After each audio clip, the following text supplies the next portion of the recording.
The disrespect to Arman Tsyarukyan continues. The slander continues. And not only that, slander to Alejandro Pantoja continues. And the slander to Tom Aspinall denied by Dana White. Let's take a look. No shitty way to win a fight. So That's not true. There is a shitty way to win a fight. When 70% of the UFC fan base is arguing that the person maybe should not have won the fight and argue that it's not a win that counts, that means it's a shitty way to win. You won. It is what it is. Things happen in here. And congratulations. Do you have a medical update yet on Pantoja? Do we know what his status is? Yeah, they popped his shoulder back in. I thought it was the elbow. I did too. No, it was not the elbow. Shoulder? It was his shoulder. Now, for anyone saying, oh, why are they saying it's his shoulder? We clearly saw it was his elbow.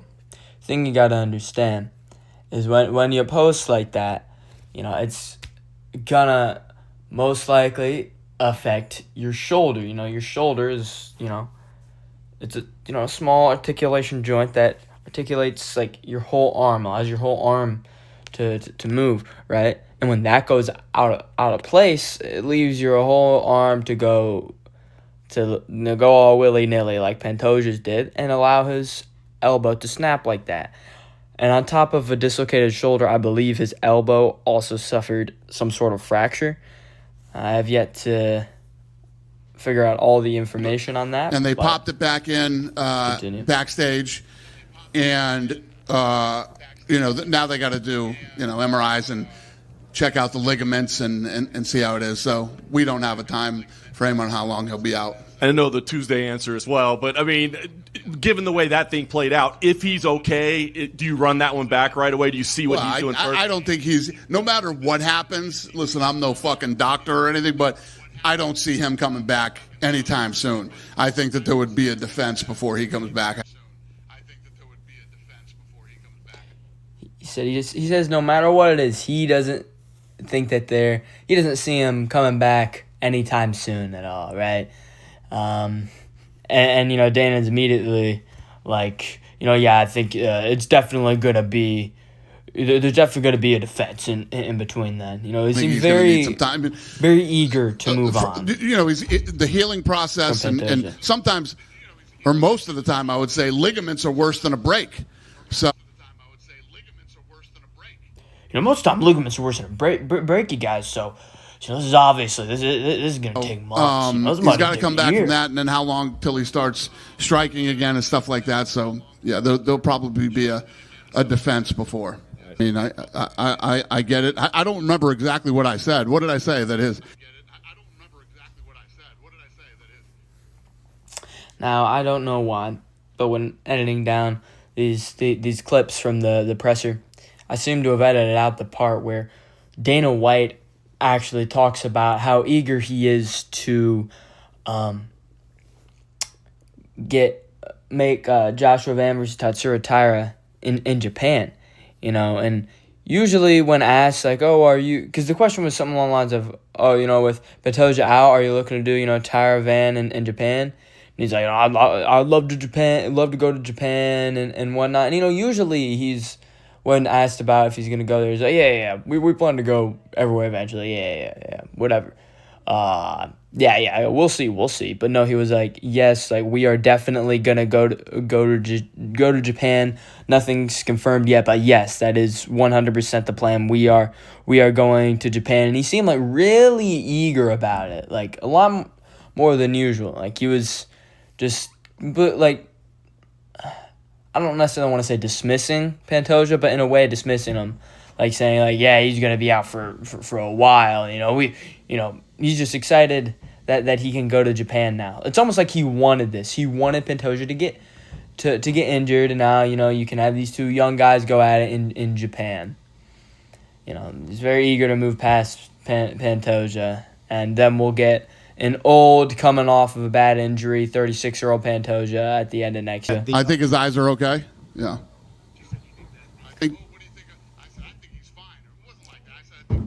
This is talking about Tom Aspinall. Right, I skipped over there. Dana White, was like, oh, I never said that I think he's fine. Take I some never time, said any heal, any way like that. Come back to, that's all I said. I wasn't saying anything negative toward him. Never once did I say anything negative about him or, in a derogatory way. Never once did I say anything negative about him. It's a bit of a weird question, right? It was ruled a no contest because of an unintentional eye poke. What does it take to make an eye poke intentional, and is there even a way you could ever prove that? Who the fuck knows? Who gives a shit? Say that again, Dana. Who gives a shit? Who gives a shit? That is what Dana White says when one of his champions in his organization that he is the CEO of, gets severely eye poked, and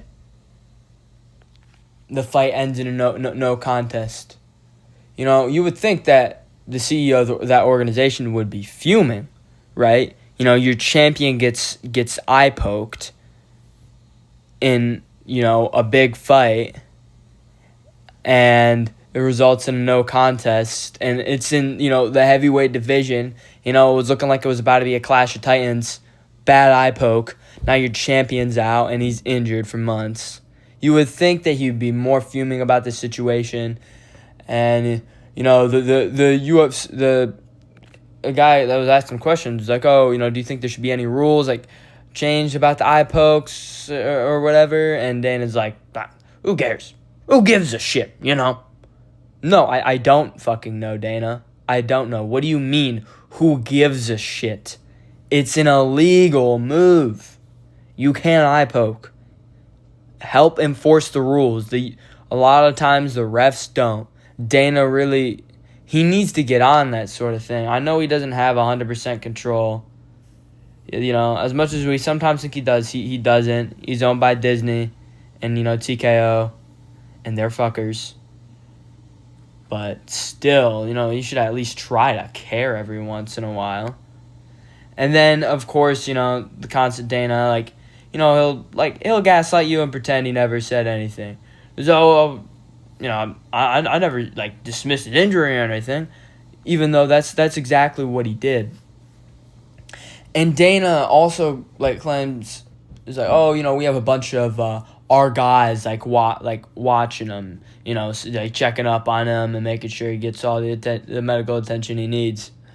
And he says, but I don't know anything about the situation. You would think that it would be important for him to know the situation of his champion's injuries, right? It's just a YouTube search, an Instagram search, a Google search, whatever, away from finding out that Tom put up his medical records. Apparently, he's got something called Brown's syndrome. No way, it was just a search away. And he's, I don't know. I don't know anything. Why would you not care to know what is going on with your UFC champions? Why would you not care what is going on with their injury? Why would you not want to professionally address it in your press conferences? Why are you uninformed about your own champions going into post-fight press conferences? Unprofessional and lazy is what this is. Get some good content, though. Keep being shit, Dana. Arman Tsyarukyan, obviously the odd man. And now we're on to Arman Tsyarukyan. Make a long run for his I wouldn't say that he had an opportunity, and you guys know how that played out, and he's gonna have to work his way back. Work his way back. Had an opportunity, and you know how that played out. Yeah, he got an injury. Fighters get injured. Okay, just to be completely honest, what's the difference? A fighter gets injured 2 weeks before the fight,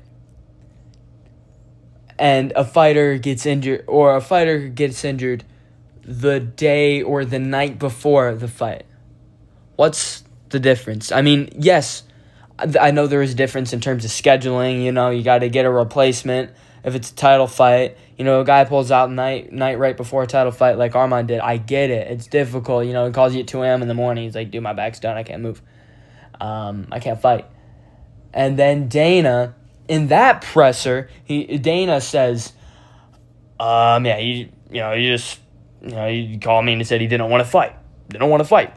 I don't like the way Dana phrases this. This is your organization. This is your fighters. Why do you purposely phrase things in a way that makes your fighters in your own organization look bad? Because then that reflects on you as a promoter and as a CEO. This guy's fighters seem unprofessional. Dana really doesn't keep a rein of things. One, he doesn't keep a rein of things. And two, it's not necessarily that the fighters are unprofessional. I mean, sometimes they are. And it's in due part that the UFC doesn't keep them in check. But then you have things like this, and it makes it seem even more like that because Dana phrases things terribly. And it, gives people these false narratives. And it's bad for the sport. Sure, what the number says. He's going to have to work his way back. It just too much goes in. Work his way back. Dana, do not pay attention to fights. Beat Charles Oliveira last year. I understand why they didn't throw him against Ilya, all right? I do understand. But giving Ilya Charles is dumb. Because at the same time, yeah, I understand. But Charles, really? That's the guy who lost to Arman just last year, right? And then, man, when it comes to the Arman thing, Dana White said that, back on the UFC 311 press conference, that the reason that Arman didn't fight was because he couldn't make weight, even though he said it was a back injury. Now, was it because of the weight cut? Was it because of, the exercises you do need a drama, even though those are exercises he does all the time, according to him? Was it because something he did in camp? Well, we don't know. What we know is that he got injured. He had a back injury. Don't know how severe it was, but he said he couldn't fight. Maybe it was a weight thing. Who knows? Because of the lack of information, Dana should be like, yeah, we don't have enough information to assess exactly what was going on. He just said he can't fight. His back's hurt. That's what Dana should have said. But Dana, made his own false assumptions. Could it have been because of the weight cut? Yeah, we saw how big Arman was compared to Makhachev on that Thursday when they faced off after the press conference. We saw that a lot of people were like, I don't know if Arman's making weight, man. He looks big. So very much could have been that. We don't know. And Dana said that all Arman said was back's hurt, can't fight. So it's a lot of assumptions. You can't be doing that as a CEO of the organization. I can do that because I'm a shit YouTube content creator. I can say whatever the fuck I want. You're the CEO of the organization. For those type of things to happen. We can't get the opportunity and then it can't end that way. So it can't end that way. Okay. He had the injury. He was inactive for a while, right? Fought March last year and then didn't fight at all this year. Got offered multiple fights, turned them down. I get it. He was a hassle. But he was the only one who people cared about fighting for the title. Oh, but Paddy Pimblett. His last 3 victories are over guys that have a combined 13-fight losing streak. All guys on a downward trajectory in their career. Bobby Green, washed. Tony Ferguson, washed. Chandler, washed. He was hard to work with, but then he accepted a fight. Then he fought Dan Hooker, and what did he do? Decimated him. He decimated Dan Hooker. And he beat Charles last year, who for some reason got a title shot this year. So he beat someone who got a title shot this year, and he beat Hooker, who was 1 fight away from a title shot. No, 2 guys 1 fight away from a title shot. Yeah. And he beat them. No one's been able to run through Hooker like that since Makhachev. That's how long it's been since someone's been able to make Hooker look like a child. Because you can't just do that to Hooker unless you are a championship caliber, which Arman clearly is, and proved it with that performance. He should have been the first name in the hat when it comes to giving someone a title shot, not Paddy. I already explained why it shouldn't have been Paddy and not Gaethje off of a guy Fiziev, who's barely top 10, who he already beat, and Justin got KO'd by Max last year. It should have been Max versus Arman because Max starched Justin last year and beat up on DP this year. Based off resume, which is how title fights are earned, the interim title should be Arman Tsyarukyan versus Max Holloway. Instead, we have Gaethje versus Pimblett. Absolute fucking joke. So the message is take the next fight you offer him, obviously? No, I mean, he obviously, he knows. He knows what's going on. I don't give a shit what everybody else says. Arman doesn't know what's going on. Stop lying. Why does Dana do this? Arman does not know what's going on. He's confused. We're all confused. I mean, we're not like super shocked. We knew the UFC was gonna pull some shit like this. I thought it was gonna be Arman versus Justin or Arman versus Patty. He knows what's going on. Arman wasn't even in the equation. And that's what Arman thought too. He doesn't know what's going on. Dana, have you been seeing his tweets? You been seeing his tweets? No, you haven't. You haven't seen what he said, so stop saying he knows what's going on. It sounds like you haven't communicated with him, because if you did, then you would know that he doesn't. Maybe they had a call a week or so ago. That could be the case. Maybe they could have had a chat behind closed doors. I don't know. Sometimes I think about Dana, and I'm like, is he on more steroids